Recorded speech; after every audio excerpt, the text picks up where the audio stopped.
I want to read for you a few verses from the book of Daniel and challenge you with three major thoughts. I promise I won't keep you long because you've already heard so much. But here's what I want to ask you to think about as you're listening to this message. Be open to what God has to say to you. Just say, God, you speak to me. And if you want me to make a move in your direction this evening, if there's something I'm still holding on to that's really keeping me from enjoying the fullness of my life with you, you show it to me and give me that instruction in my heart to break away from that and move unhindered towards you. Setting aside the weight of sin is what the Bible talks about, and running the race with patience. So what do I want you to think about? You know, years ago, I remember seeing a long-distance race for bicyclists. It was about a 100K race, and they had these little bags strung over their shoulders with bottles of water and other probably sugar fluids and so on to keep in that heat, to keep that pace going. And what fascinated me was as they were coming down to the last 2 or 3 Ks, after doing 90 to 97 of those, every one of them did about the same thing at that certain point. They were neck and neck. They dipped into the back of their bags, took every bottle they could reach, and thus flung it out onto the side of the road they were riding. I thought, what is all this littering going on for? Almost in unison. But they were doing it all for one reason. What they needed for the major part of the race, they no longer needed as they were coming to the finish line. And every weight that was going to weigh them down, even if it was just half a bottle of water, now suddenly became a hindrance because they could see the finishing line. So the picture I want you to think about it, what is it that's hindering you from being that kind of person that God wants you to be? Are you willing today to just cast that weight aside, however good it was or helpful it was at one time? You realize if you're to finish this race well, it is no longer going to be a help to you, and be willing to shed that weight. Here's the historic backdrop to the book of Daniel and what happens in this book. In the 3rd year of the reign of Jehoiakim, king of Judah, Nebuchadnezzar, king of Babylon, came to Jerusalem and besieged it. And the Lord delivered Jehoiakim, king of Judah, into his hand, along with some of the articles from the temple of God. These he carried off to the temple of his God in Babylonia and put in the treasure house of his God.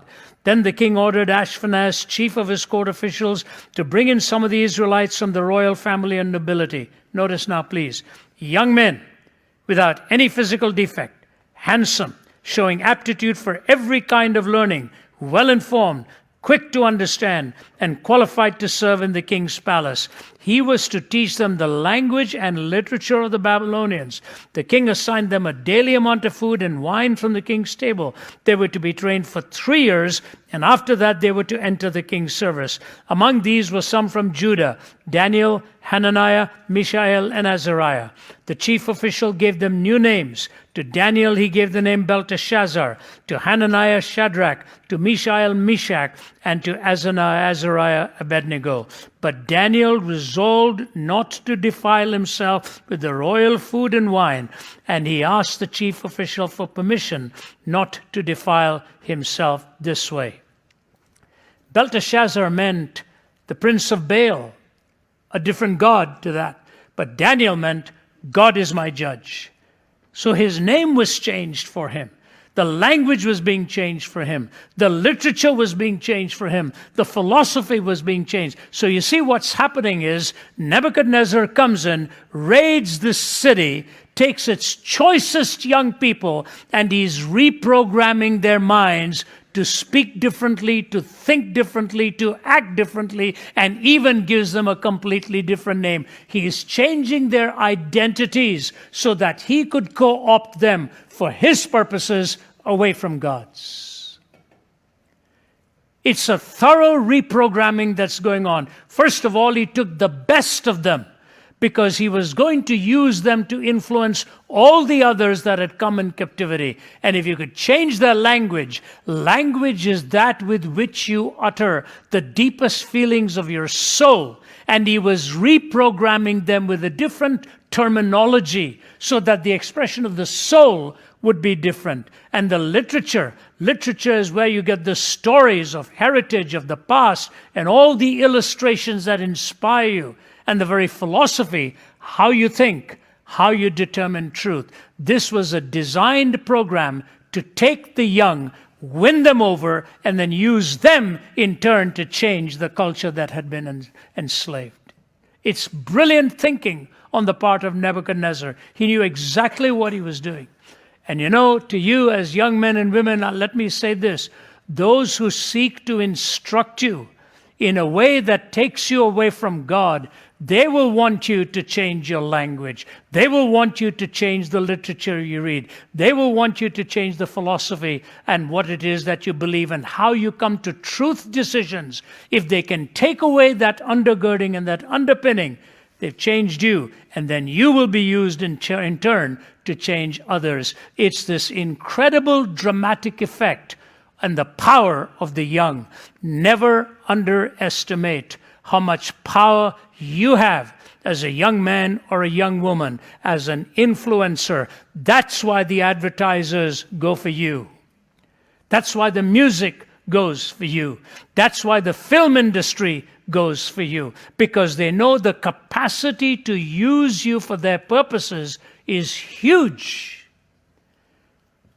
And they want it done by undermining whatever substructure you bring with you into that arena. What is it that Daniel did? They made 3 decisions that I think are critical for your private life. The first decision he made was he decided not to enjoy the food at the king's table. He drew his line of resistance by training his appetite. He drew his line of resistance by training his appetite. We think our appetite is only trained for our weight and how it is we look, but the appetites that we develop every day develops our hungers and our desires as well. What it is that's planted in the imagination, your inward eye, is that which you seek after and want more and more and more. And the irony of that is this: even if it is something that you know has let you down, you still keep going back to it. It has that strong hold of pulling you into its orb. I say to you, especially as the young, what you have access to today can train your appetite in a way that in the years to come could cost you in very, very great ways. I oftentimes will look at a gentleman who is choosing to walk out on his marriage or has betrayed his vows or has done something, and I look at him and I'll say to him, tell me a little bit about your youth. Tell me what you were like as a young man. What is it you flirted with long before you got married? And 9 times out of 10, you'll find out that the habits were already there when they entered into this relationship, and these habits then wreaked havoc because they could not honor the relationship no matter how desperately they wanted. So in other words, the pattern for 20 years from now in how you relate to the most serious relationships are actually being set in place right now. That's exactly what is happening. If you learn to work with your conscience and somehow appease it and work away from those things, then 10 years down the line, it is easier to walk away as well from any commitment that you have made. I often give this illustration about a telephone call that I received late one night. And this was a man who was a surgeon. He used to operate on broken bodies quite a bit. And on this particular day, he had a patient, and something went wrong in the process. And my family will tell you after 9 p.m., my worldview changes. I'm not a late night guy. I'm an early morning guy, but after 9 p.m., I just like to be horizontal and get some sleep, get this day over with. I'll start this day early tomorrow. So anybody who phones me after that hour is either a wrong number or somebody who's really got an emergency or someone's trying to mess with my life. And this was an emergency. So I picked it up. I said, what's going on? He said, I've had a horrible night. He said, I've had a horrible night. I'm sorry to even wake you up. He said, a woman was brought into the emergency room here. The paramedics brought her in. He said, Rav, I want to tell you something. I have never seen a body so battered, the bones so shattered, so bruised. She was obviously terribly beaten up. When she was brought in, the paramedics said to me, Doc, it's not going to work. She's gone. And the nurses also said, I think you're wasting your time. He said, but I looked at her broken body and I thought to myself, no way. As a doctor, I'm going to walk away from this. I'm going to do my best to rescue this life. So he quickly scrubbed, and he said the only way I could do something emergent was to cut the side of the rib cage, get my hand into that chest cavity, and hold the heart in my hand and start giving it a direct massage, just in order to get that heart beating. And he said, as I'm holding that heart, trying to get it beating, it was really like blubber. Nothing was working. I pulled my hand out of there. He said, you know, as a doctor, you're not supposed to get involved in any way emotionally with what it is you're doing. You have to stay distant from it or you won't do your best. He said, but when I walked away, I couldn't keep the tears from running down my face. I thought, who did this to this woman? What happened here? And he said, just then a nurse came by and she said, Doc, I think you better look at this. This is the bag that belonged to her, and emptied everything out. It was drug paraphernalia. I don't know whether she got caught in a drug ring or whether she was a junkie herself. I don't know what this story was, but he saw all these used horrible needles being dumped out, and she was beaten up by somebody so badly. He said, as I was wiping my hands, I felt a little bit of pain, and I looked at it and I noticed I'd nicked my finger in the process of putting my hand into the rib cage. He said, I'm calling you because I'm terrified. As a young dad, she may have diseased blood, and I have nicked my finger in the process of trying to rescue her. I may have made contact with this diseased blood. Please pray for me. I'll get the results, but I don't know what it's going to be. So I said to him, is it a deep cut? He said, no, it's not really a deep cut. It's like a paper-thin cut. I said, you're telling me a paper-thin cut, making contact with that kind of blood, and you're terrified of what I think you're saying to me? He said, it doesn't take anything more than that. Doesn't take anything more than that. A paper-thin cut, making contact with a kind of blood that could strip you of your complete immunity and your resistance and make your body totally vulnerable to any other disease that comes your way. And after he said that, and he was struggling and hurting inside, I could hardly go to sleep, and I asked myself a question. Are there paper-thin cuts that we put to our souls? Are there those innocent things where we did not draw the line, and after we have crossed over the line, we say to ourselves, what on earth have I done here tonight? What on earth have I done here tonight? We have a friend who lives in Australia who was a prostitute working both ways with men and women in Hollywood. We'll be seeing him in a few weeks. Handsome guy, and he made the comment, he said, I never ever woke up in the same bed that I went to bed every night. He said, that was my life.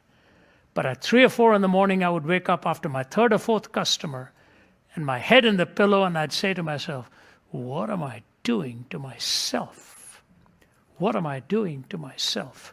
And in a remarkable way, even though he had contracted HIV and so on, how God transformed his life. He is a married man now, married to a beautiful pediatrician in Perth, Australia. He gives his story everywhere he goes. But he will tell you how easy it was to get those cuts that ultimately damaged his own life so miserably.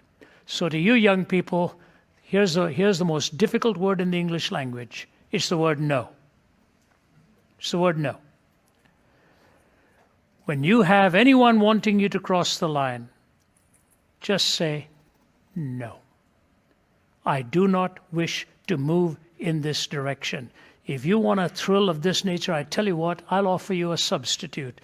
let's meet elsewhere, do something else, let's go out. You want to do this? I'll meet you tomorrow and we'll go and watch a ball game, or we'll go and see this and we'll go and do that. Don't just condemn and don't just push back. Offer a substitute, offer an alternative so that the person doesn't feel completely rejected or upset by you, but knows that you have set these boundaries and you have set these parameters for yourself. When David looked at Bathsheba, he crossed a boundary and all of Old Testament history changed. When Joseph looked at Potiphar's wife, his answer was very simple. I cannot do this to you and violate the law of God. That's it. I cannot do this to you and violate the law of God. So especially to you young men, may I say, when you're walking through life and this terrible scourge of pornography and other things comes your way, the goal of the pornographer is to get the money from your pocket. He doesn't care at what cost he extracts that money. I say to you, walk away from it, because the price of this false pleasure you'll be paying for years to come if you don't turn your back upon it. It's a paper-thin cut, but it cuts deep into the very soul of your being. I like Daniel, who trains himself into thinking, I am not going to enjoy this, because if I do, I will get spoiled. And once I get spoiled, I'll be at the mercy of the king. He could do whatever he wants with me. So he drew his line of resistance. Secondly,